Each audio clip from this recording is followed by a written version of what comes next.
bit more.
Downsides of the gym. Oh, your ish gets wet in the rain, but if and c'est la vie. C'est la vie, c'est la vie. So I'll put again. So let gravities. Okay, most be careful. Most likely your kid probably play with this. Put down. Just take it out of the rain. Batman. Okay, so some thoughts. Actually, interestingly enough, ever since stopping one of the gym, exercise, fitness, blah blahs, so it becomes like kind of more of a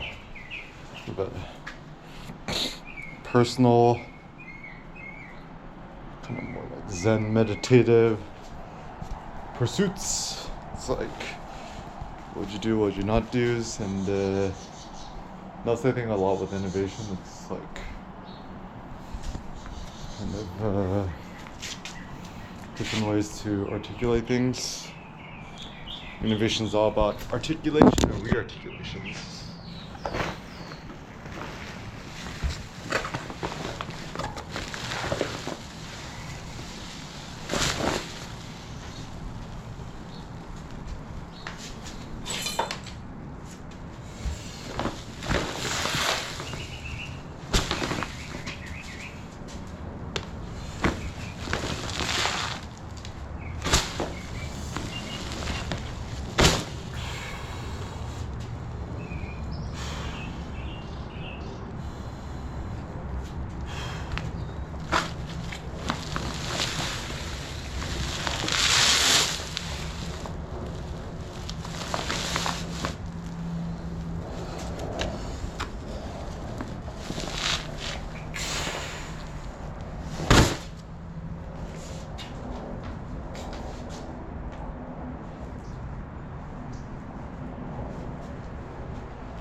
Oh yeah, sun's coming out a little bit.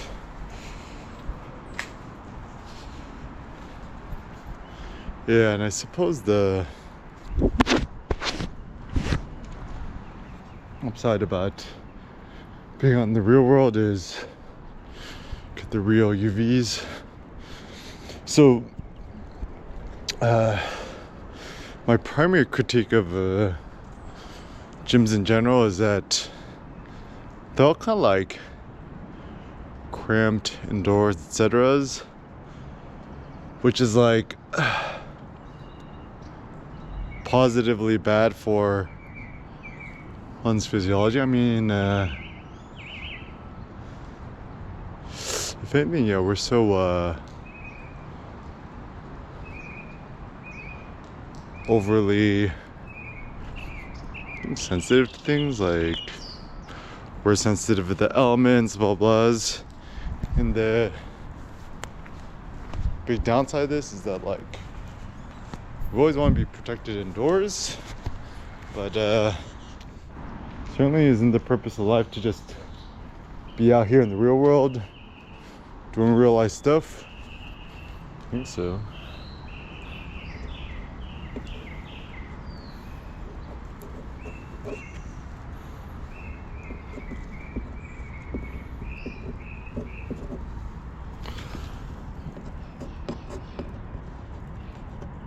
Well, and pro tip, I think everyone should own a little bit of Gluon. Gets rid of all the annoying sticker stuff, so I need a bigger X.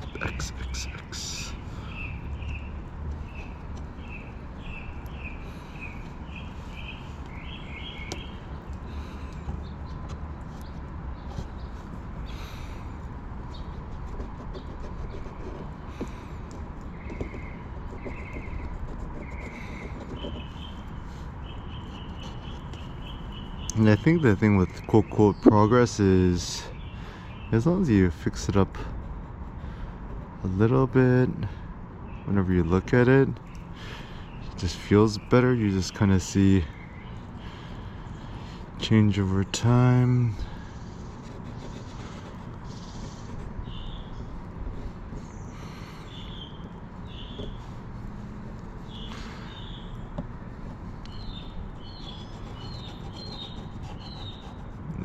I'll do some later.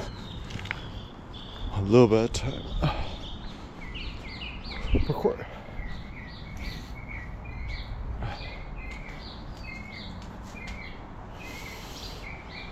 Okay.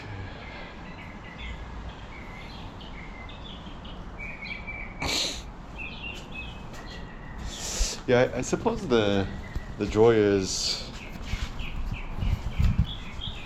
maybe not knowing with 100% clarity what you want to do for the day. Kind of figuring it out as you go. I mean, certainly it's more time expensive, but less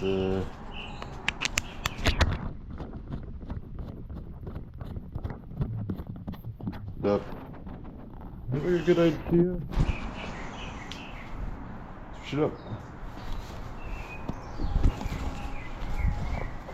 You have a vision for trying something out. Ooh, cool. That's it.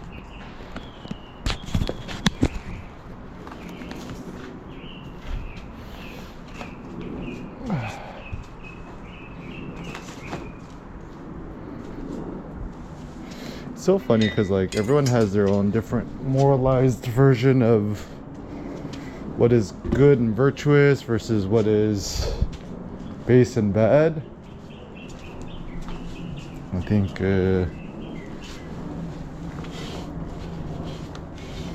yeah, all parties should just kind of assess for yourself. Assess for yourself. Self-assessment is the best assessment. Actually, Cindy's doing a cool thing even in the classroom. It's like via quote grading. So you ain't grading nobody. Grading yourself, suckers. Okay.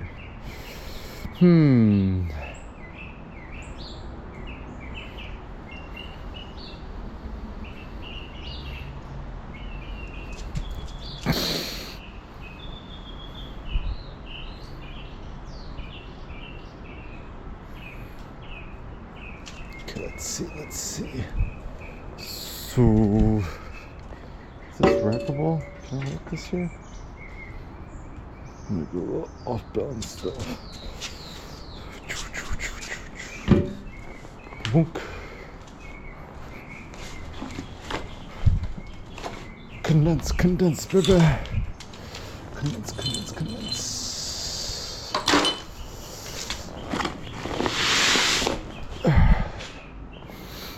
I know that we the new slaves. I know that we the new slaves. But what? I'm going Bob Boucher. Okay. So I suppose also the cool good things about these concrete pillar thingies, they don't rust. Yeah, it looks like rust is a big problem.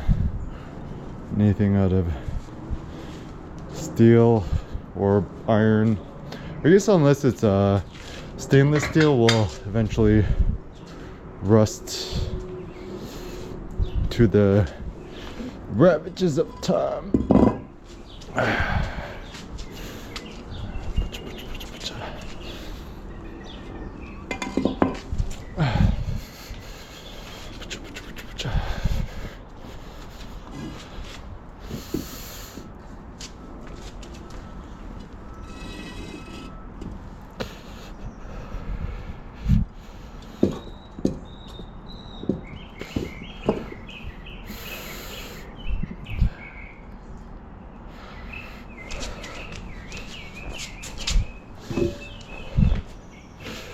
Pillars are strong this way. Flat surfaces. Flat.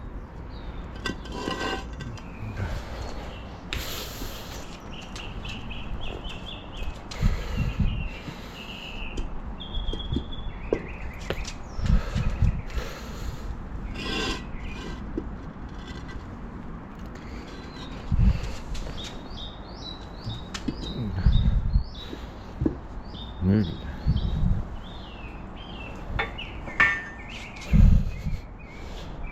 Tap it.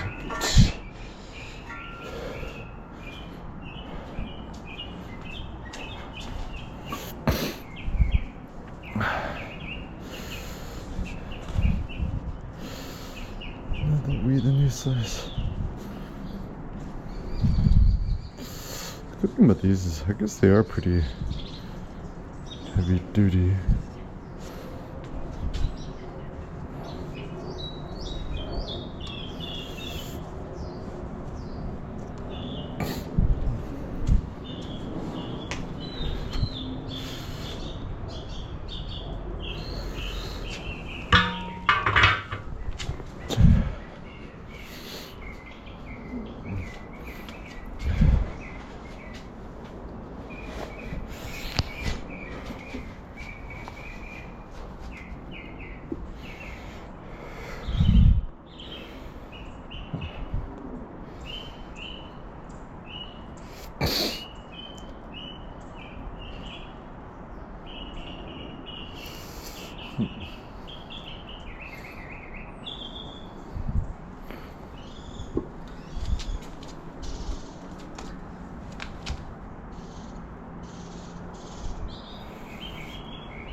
Yeah.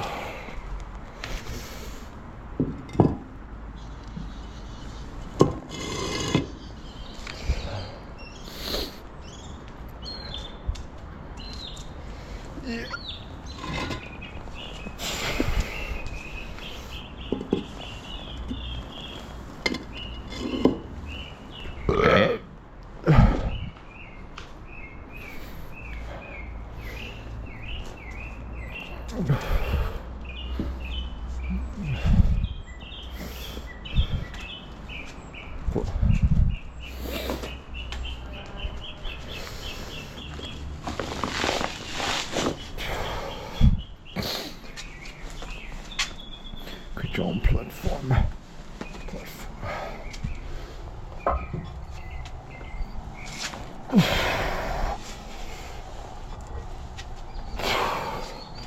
Don't.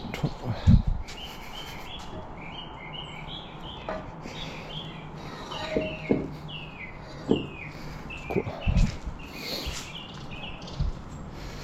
Yeah.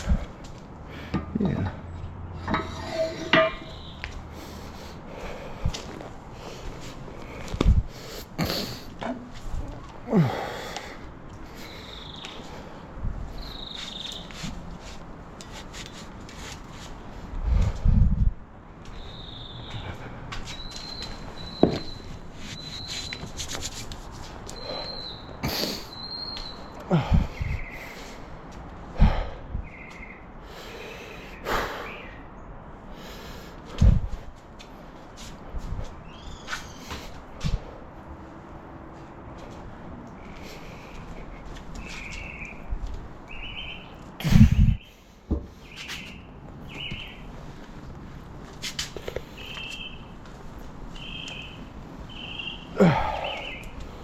Cinder blocks for the win.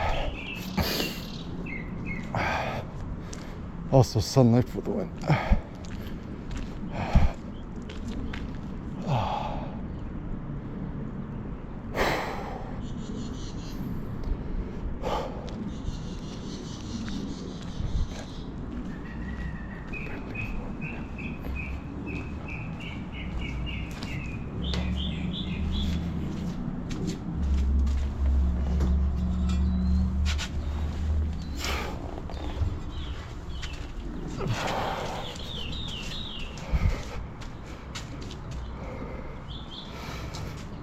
Easy load is the future.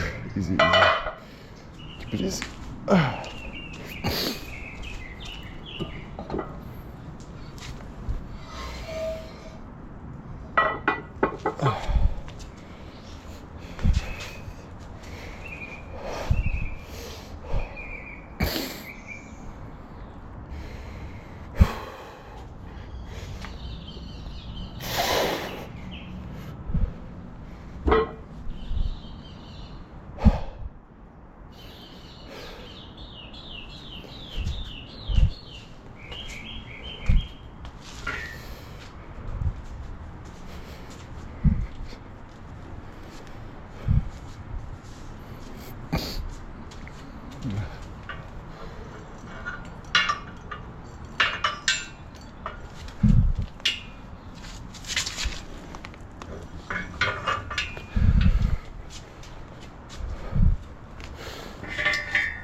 Cool sunset.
figure it out as you go.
skilled trainers from teaching the boys how to wrestle in combat, so that wrestling would be courage and skill.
or value unit of account. But as you see, sometimes when people get wrapped up, when they get focused on money, they immediately go to medium of exchange, and they immediately think about a currency, and they immediately get themselves wrapped around the axle in opposition to the peso or the dollar or the naira, and it becomes a very political discussion. When you come back to think of it as property or wealth, then it becomes much less political. And of course, my favorite, Bitcoin is digital energy.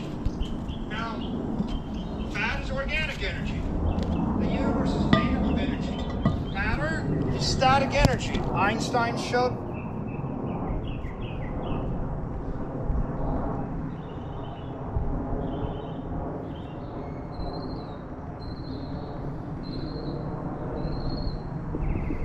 That when he gave us the E equals MC squared. He said matter is energy, energy is matter. Now, Bitcoin is more than these things. I could go on for a while, but the point of this is not to talk to you about what Bitcoin is. You already know what Bitcoin means to you. The real point of this discussion is to talk about what Bitcoin means to the rest of the world.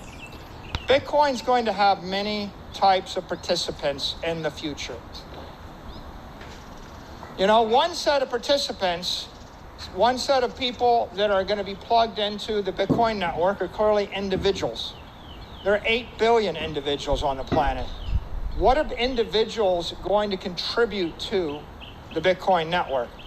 Right? The individuals bring creativity, they bring clarity, they bring conviction, they bring capability, they bring the conscience to the world.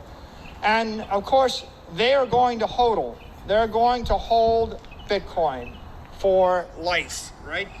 Now, how many? Lots, right? Right now, there are hundreds of millions of individuals that have an interest in Bitcoin one way, shape, or the other. It's going to be billions. It's going to continue to grow. And a lot of times, a lot of our education is really focused on the individual. But I think that we can't stop with the individual, because these individuals form groups, families, corporations, governments. They perform nonprofits, they form clubs, churches. There are a lot of ways that individual creativity and aspiration manifests itself. And of course, one of my favorites is families.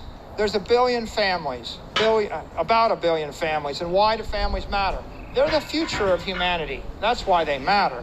Right? Families bring the compassion, they bring the community, they bring continuity, they bring joy, they bring hope.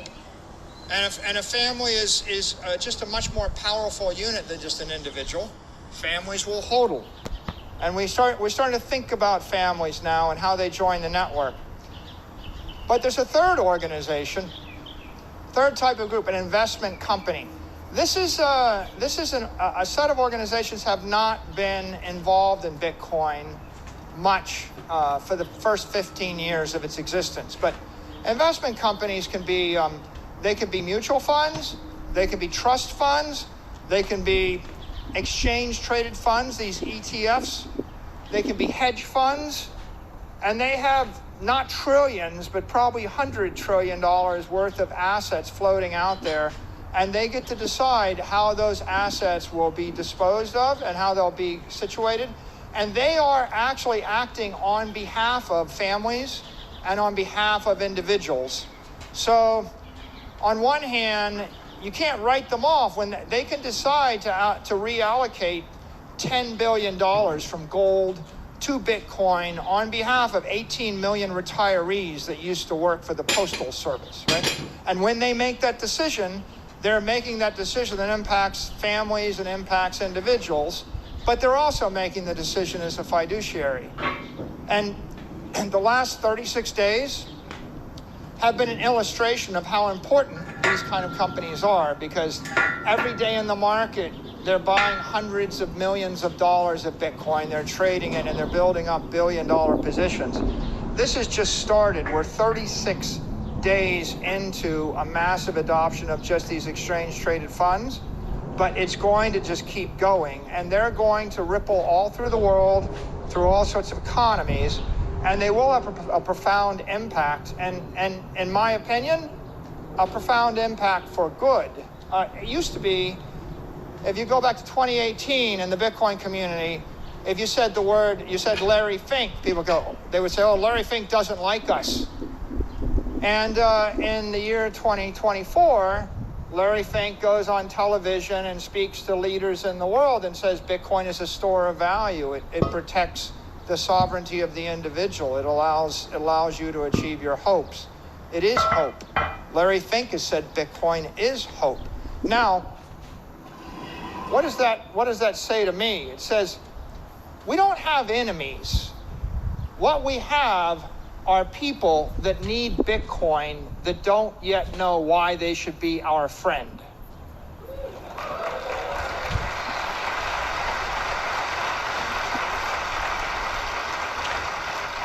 When someone goes on television and they're asked, what do you think about Bitcoin? And they get poked and they're a little bit irritated, they got to ask the question.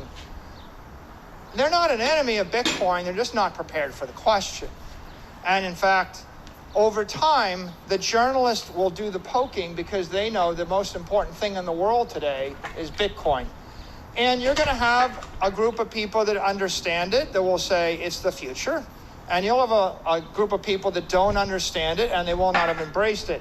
But at the end of the day, with time, with education, we're going to see more and more people join the network and they're going to participate. Now, those investment companies aren't the only type of companies.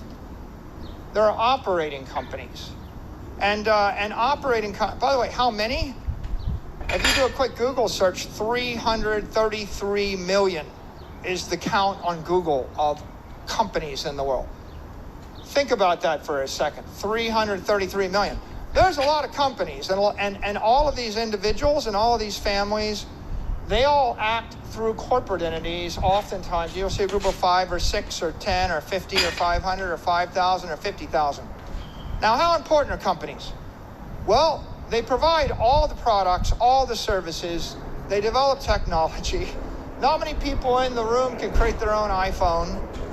You know, not many people in the room want to manufacture and ship all their food or grow their own fruit in the winter. These companies are critical to our quality of life. We know that from Austrian economics. But if you're wondering, like, how long have we had specialization of labor? You know, 1 million years ago, they dug up stone axe factories. And it indicates that 1 million years ago, before we had writing, before there was recorded history, there was a company manufacturing stone axes, which meant that there was a specialized economy with corporations. But there were people growing food, there were people hunting, there were people fighting, there were probably people collecting the taxes to pay for the stone axes, for the people fighting. It's all happened before. And today, companies like Apple and Google and Microsoft perform pretty systemically important roles, as does the airline that flew you here, as does the contractor that built the stadium or built the bridges or the tunnels or the airports you landed on. These are important. What are they going to bring to Bitcoin? Well, they're going to bring new services, like Cash App as a service. They're going to bring new products. They're going to bring in your signing devices. They're going to bring you full nodes or integrated nodes or the like. They're going to bring new technology. One day, I believe Apple, Microsoft, Google, they will all integrate Bitcoin and layer 2 protocols like Lightning into their phones, into their computers, into their web services, into their cloud services. They're going to bring cool applications. You know, every single Bitcoin wallet and Lightning wallet is a cool application. They were all made by a corporation. They're going to provide support and maybe importantly, they provide credibility, right? Companies have credibility with the people. When a large corporation offers something to 1 billion people over the weekend, you get 437 million downloads, right? An individual can't get 437 million people to do anything over the weekend. When a company has a problem, they pick up the phone, they call the White House, or they call a senator, or they call a congressman, or they go to court and they sue. Companies actually can avail themselves of the legal system, the political system, the executive branch. You know, sometimes they're in controversies, but companies have credibility, and that credibility will defend the network, it will spread the network, it will enhance the network, it will actually embrace or enhance and support the lives of every individual and every family. We need them. Right? Companies are not, an evil empire, a creature that's against you. Companies are just made up of people. And the person running the company either understands Bitcoin or they don't. And if they don't, then they're just a supporter waiting to be recruited. Or there'll be someone that understands it, and they own it personally, and they're waiting for the political environment in their company to change so that they can buy it corporately. Tim Cook has admitted to, owning Bitcoin, right? Lots of senior level CEOs own it. Sometimes they're reacting to their shareholders, their board of directors, their employees, their regulators, and privately, individually, they would pursue one agenda, but publicly, because they have to report, or they have to represent the corporate interests, and they have to respect the constituencies they serve, like the customers that don't understand it, they have to wait until their customers understand it or demand it before they can move. But ultimately, these operating companies are going to be great supporters of the network. They already are, and they will hodl. They're going to build Bitcoin on their balance sheets in the same way. Now we get to everybody's favorite, banks, right? And you could be your own bank. That's the promise of Bitcoin. But there are thousands, if not tens or hundreds of thousands of banks in the world, and they're serving, who knows how many people, billions and billions of people, and they're custodying hundreds of trillions of dollars of assets, and they are intertwined essentially in the fabric of the economy. And Bitcoin offers them something too. It offers them the same benefits and many of the benefits it offers a family and individual corporation. But what do? Well, they custody, they extend credit, they'll give you a loan, they make sure that they deal with compliance rules. How many different sets of rules are there in the world? There's 10,000 jurisdictions, 10,000 different sets of rules. And the banks have armies of lawyers and accountants and compliance people to figure out how to give you a mortgage or to figure out how to give you a car loan, right? It's a lot of work. You don't really want to borrow money from the dude down the street, right? They call that a loan shark. And yes, you can do it, but the interest rate, is going to run to 70% a year, not 7% a year. So however bad you think it is with a bank, it gets infinitely worse when it's an individual, right? And they don't sue you. They break your legs when you don't pay the bill. So banks are really important for these things. They also have an important role in transfer, settlement, moving assets around millions of times a day or billions of times a day. And ultimately, they used to joke, banks where all the money is. Banks will hodl. Banks will also hold Bitcoin on their balance sheet in time. As will nonprofits, right? How important are nonprofits? Your church, your school, right? Your soccer team or your clubs, right? The garden club, the pet club, the horse association, the Olympics, every possible nonprofit, every activist group. You know that almost 6% of the U.S. economy is nonprofits? It's an incredible amount, right? And so what can they contribute? Well, they educate, they empower, they will expand the Bitcoin network throughout the world. They'll go places that, maybe you don't want to go, and they will go, right? They will drive engagement, right? They have missions to engage with the weak, the young, the old, the poor. I mean, everybody, everywhere, over the border where you are not.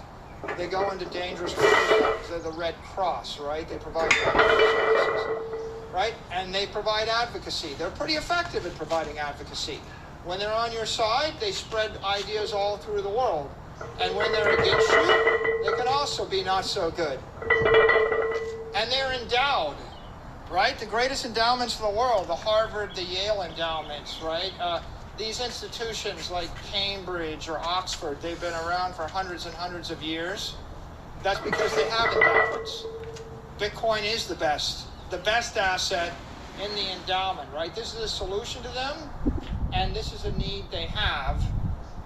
And we will see more and more of them embrace this. And then finally, I could subdivide the world into 37 categories, but I'm going to end with governments, because oftentimes people think, well, the government is against Bitcoin. And what I'm here to say is the government is made up of people, and the government's here to provide essential services everywhere on earth to deal with defense, water, sewer, education, medicine, insurance, social security, for the young, for the old, for the orphans. There's a lot of things governments do, including keeping traffic working and keeping the ports working. And so how do they integrate? What can they bring to the Bitcoin network? Education. We're actually here in Madeira. The only reason I'm here is I was invited here by the president of Madeira.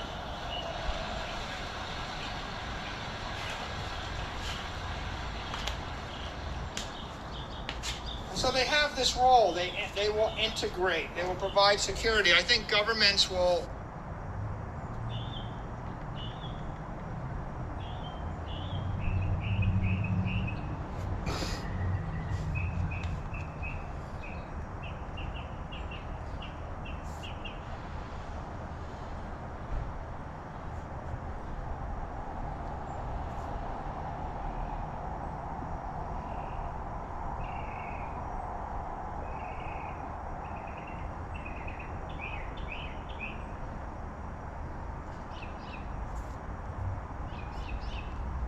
Miners, they will defend Bitcoin miners. When you see a world of 100 different countries, all of them mining Bitcoin, then an attack on one of the Bitcoin miners may result in a response by another country. So I think the governments will also be advocates, and the governments have balance sheets, and the governments will hold them. So everybody here, they all need Bitcoin. They can all contribute to Bitcoin,